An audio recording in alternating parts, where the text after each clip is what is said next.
everybody, Crafting Journey here, that journey chick on Instagram. Hope you're following me on Instagram, although I haven't been posting as much on Instagram. Isn't that a shame? All right, I'm just going to say it right up front. Let's just put it out there. No, I did not go swimming yesterday. Listen, guys, I need to add a few more hours to my day. No, what happened was, there's an excuse. There's an excuse. Like, yeah, I'm going to tell you. So, I ordered a smoothie for lunch at work from Starbucks.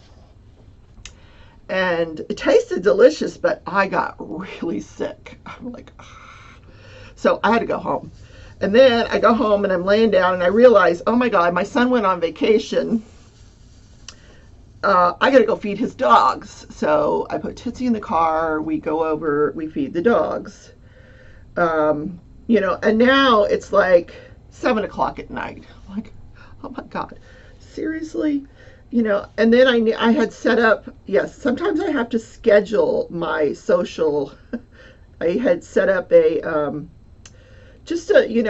get together with another creator just to chit chat, because we're both so busy that we actually have to schedule time to talk to each other. It's so funny.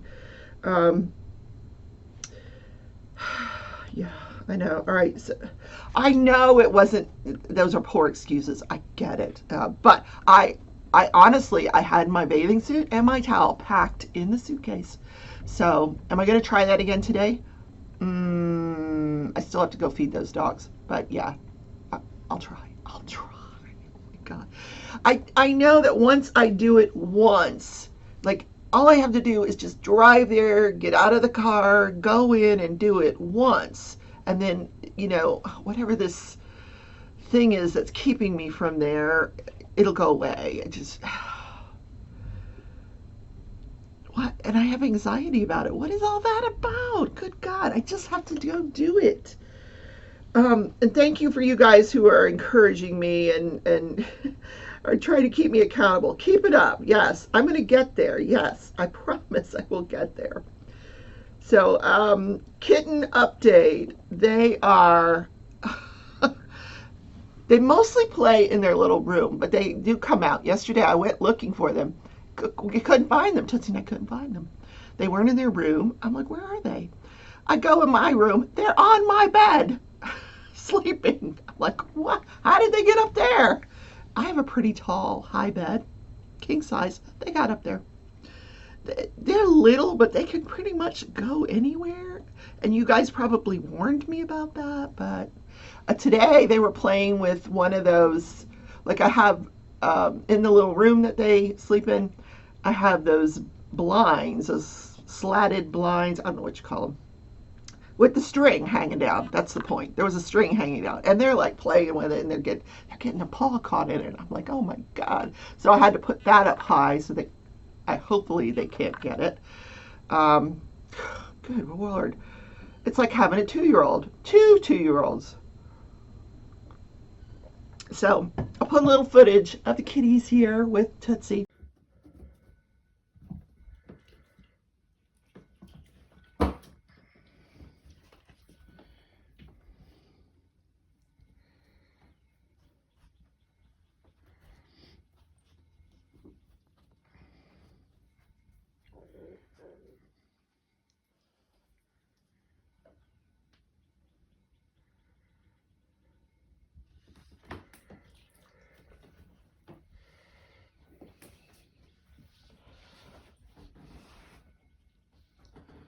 Where's the kitties? Stitch, where are you? Stitch. Come out. Where'd you go? Where'd you go? Where are they? They're hiding from you. Stitch.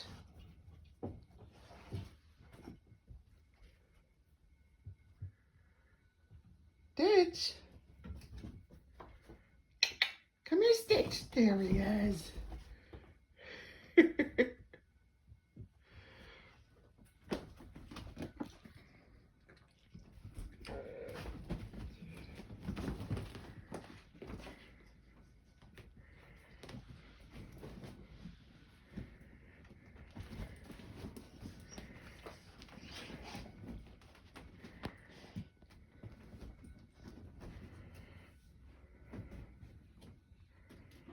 Where'd it go? Where did it go? They're hiding from you. Stitch is over here. Stitch is right there. You crazy cat.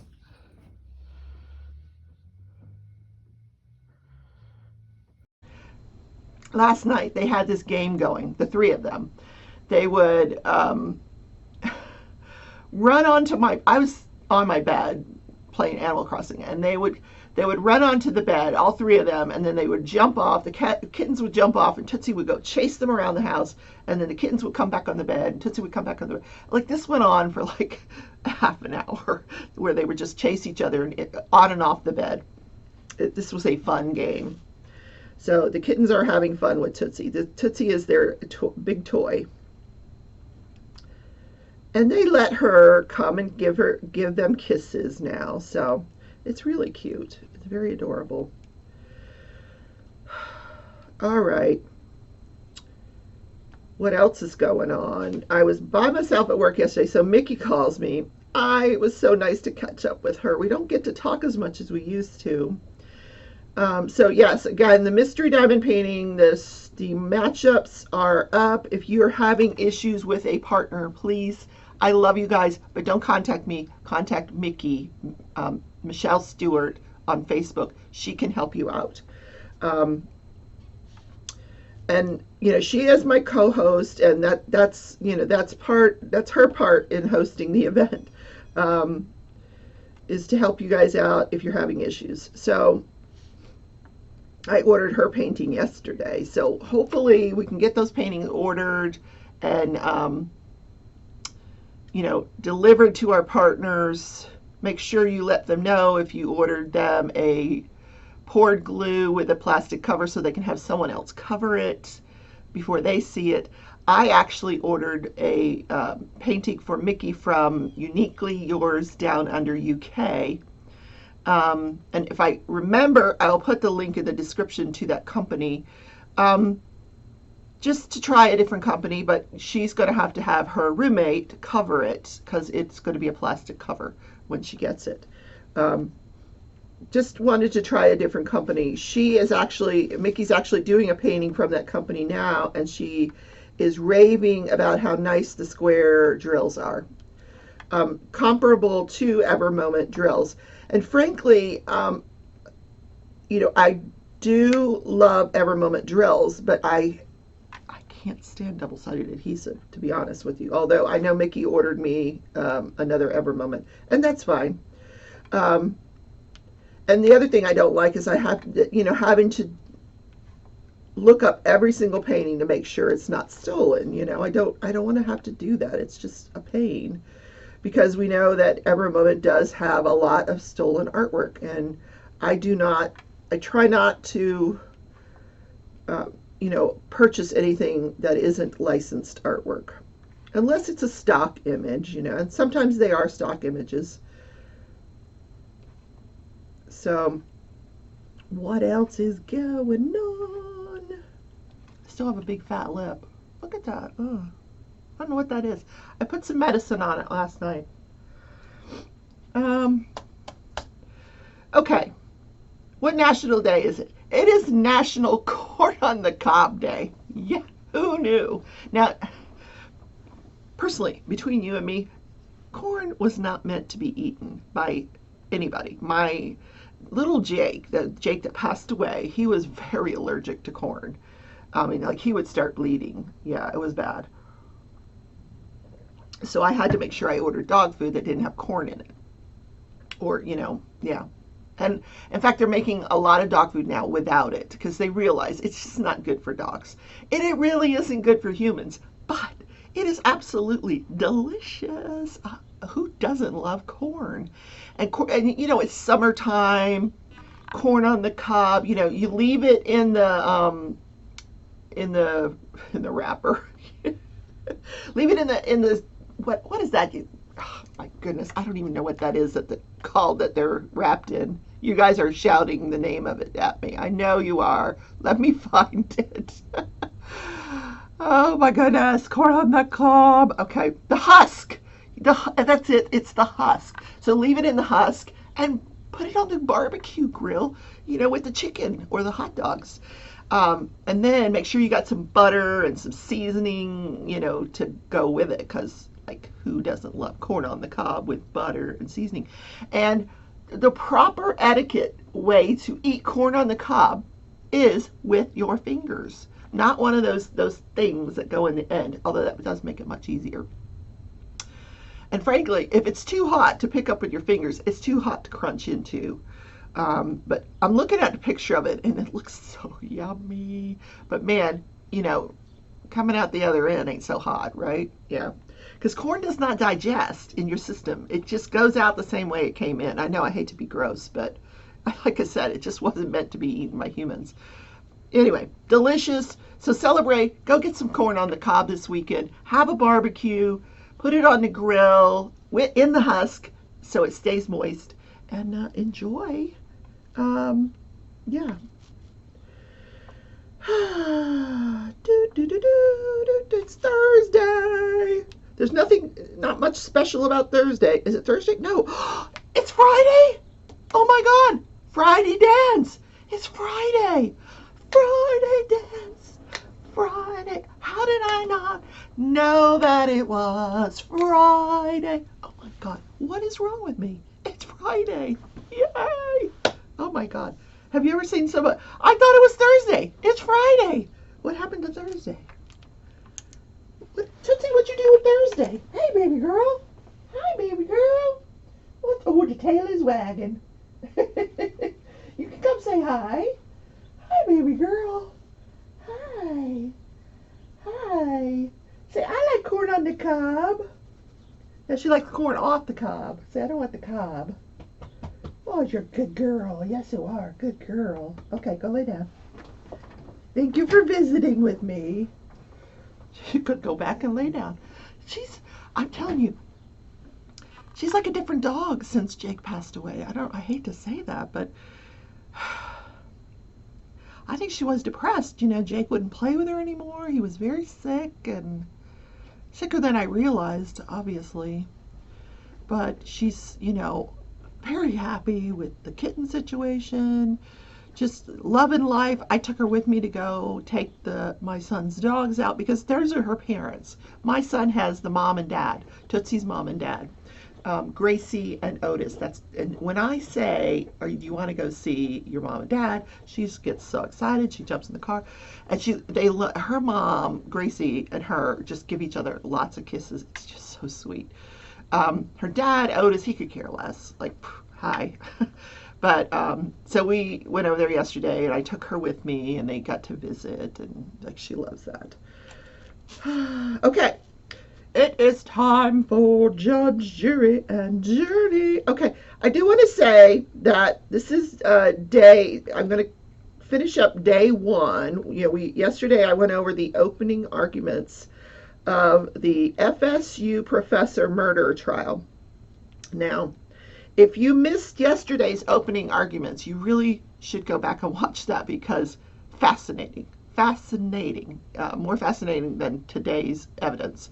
But as you guys know, I playlist all of these trials. So if you miss an episode, you can go back, look at the playlist, and find which part of the trial that you missed, and you can watch it.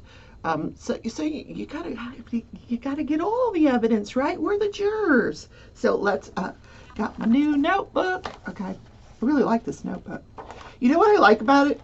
This is the kind of notebook I love. That on the top it has, I don't know if you can see. On the top it has like what day it is, and then Monday through Friday.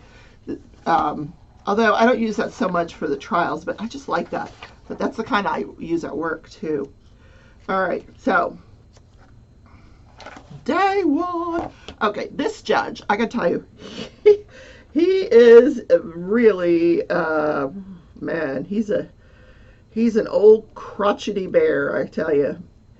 He tells the attorneys, okay, now listen, I don't want any of this first name business. We're gonna call everybody by Mr. and Mrs. I noticed you guys doing it in your openings, and I don't want to have any more of that. We're not doing that. We're not calling anybody, defendant, anybody by their first names. Everybody gets, Mr. or Mrs. I'm like, whoa. He goes, I'll let you guys get away with it in openings. No more. Okay. And there will be no speaking objections. So what a speaking objection is when somebody says objection, whatever, hearsay, and then they start to talk. Blah, blah, blah. They're trying to make their argument. The judge says, there will be none of that. Make your objection. Just say objection. I probably know what your objection is, so you don't need to tell me. If we need to go sidebar, we'll go sidebar. But I don't want any speaking objections because we're going to move this trial along. Oh my God. And what else did he say?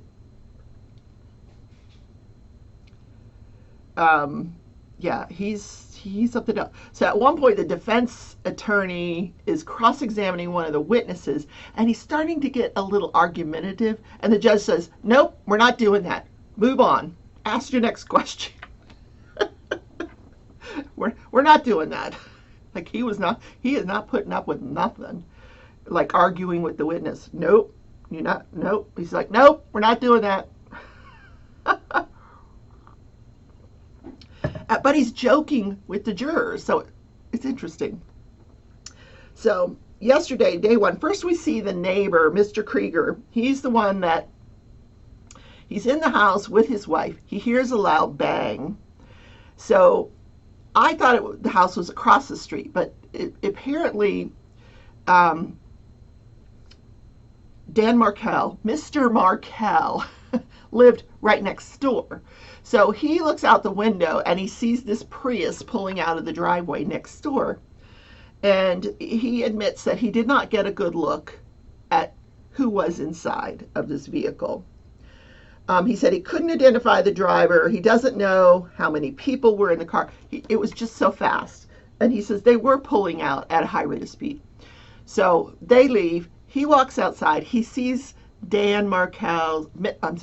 Markel's vehicle in the garage, and it's running. So he figures, okay, he's going to back out and go to work. So he goes back into his house. He looks out a few minutes later. Mr. Markel's vehicle is still there in the driveway or in the garage. So he goes over. He says, "Let me go over and see what's going on." Don't you love these kind of neighbors? Yeah. Anyway, so he goes over there and he's like, "Hey, Dan, what's going on?" And he's not answering. So he walks up to the vehicle. He sees the glass. He walks up to the vehicle. He sees that the glass is shattered. Dan is covered in blood. But he's still alive. So he reaches into his pocket and he doesn't have a cell phone with him. And so he runs back home, calls 911, and he admits he misdialed it the first time. He was so nervous. So he gets 911 on the phone, and then he takes his cell phone and he goes back to the scene. And they played the 911 call, and I'm telling you, my God, it took them forever to get there. And he kept saying, "Listen, is somebody coming?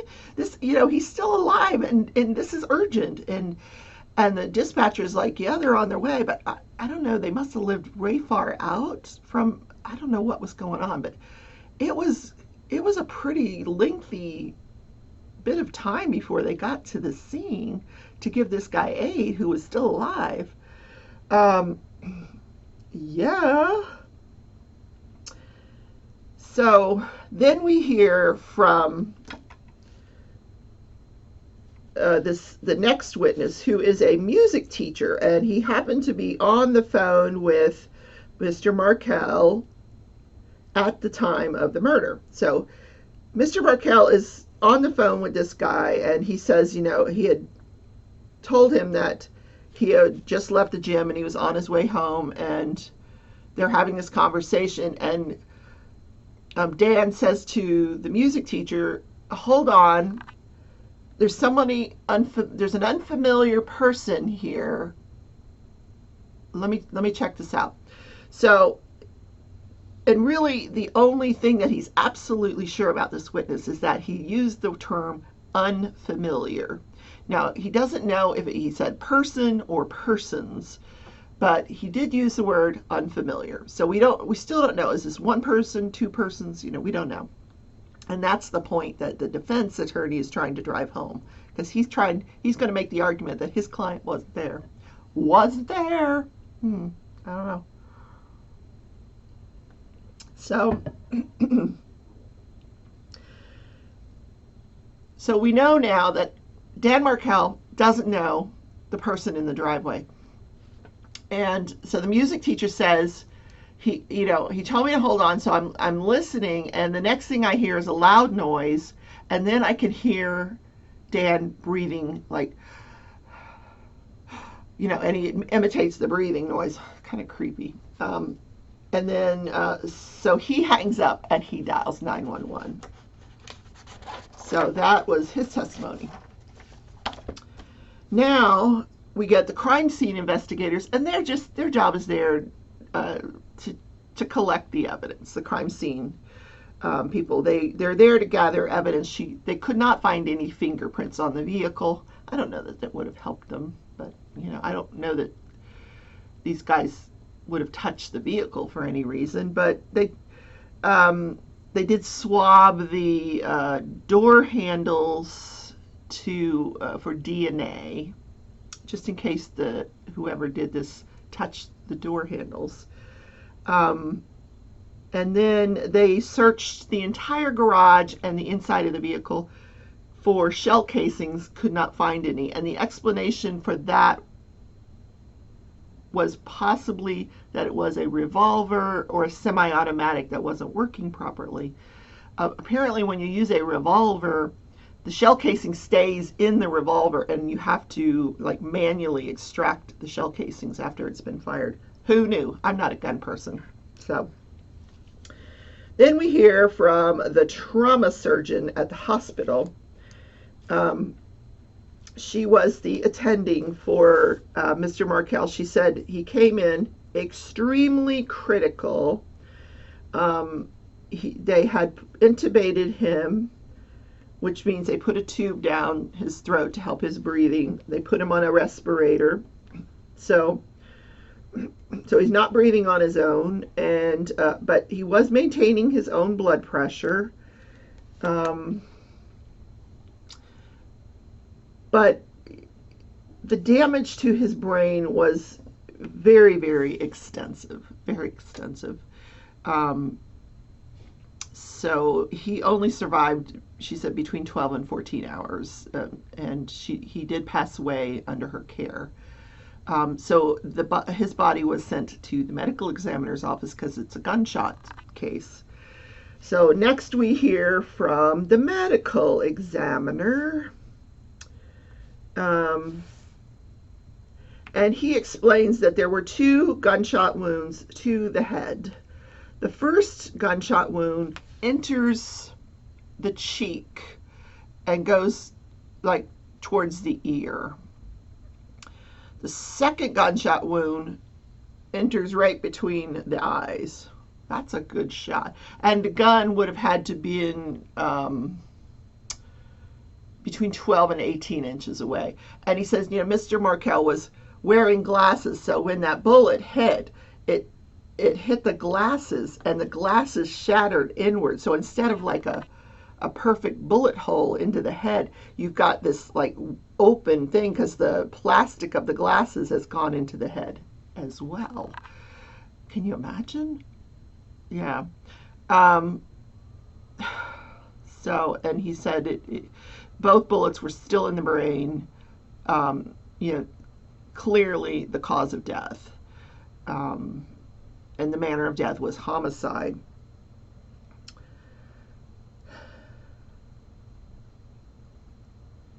And of course, they showed photos. You got to show those autopsy photos, got to make an impact on the jury.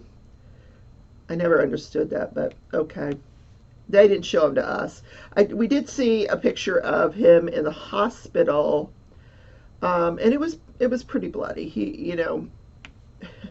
It was pretty bloody. Yeah, that poor guy didn't stand a chance. So then the next two witnesses are, we hear from, first, we know that Mr. Markel had just come from the premier gym. So we bring in the gym manager who is there to authenticate, yes, I have surveillance at the gym. Here's where it covers. It covers the parking area. It covers the inside of the gym. So that whenever you offer a piece of evidence, you have to have someone authenticate it. So he said, yes, this is the surveillance footage from this date. And I think they covered other dates as well. Here's the footage. So they entered that surveillance footage into evidence, but they did not show it yet. She said she was going to reserve publication to the jury and show it at a later time. Okay, moving along. Tia always says that. Moving along, moving right along. I love that. Anyway, moving on. And we next have the city bus. I don't know what his job was, but apparently on every city bus in Tallahassee, they have 4 cameras. I think 2 on the inside of the bus, a couple on the outside of the bus. They got everything going. And so they pulled footage from a couple of buses, one going one way, one going another way. So he was there to authenticate that surveillance footage, which we also did not get to see yet.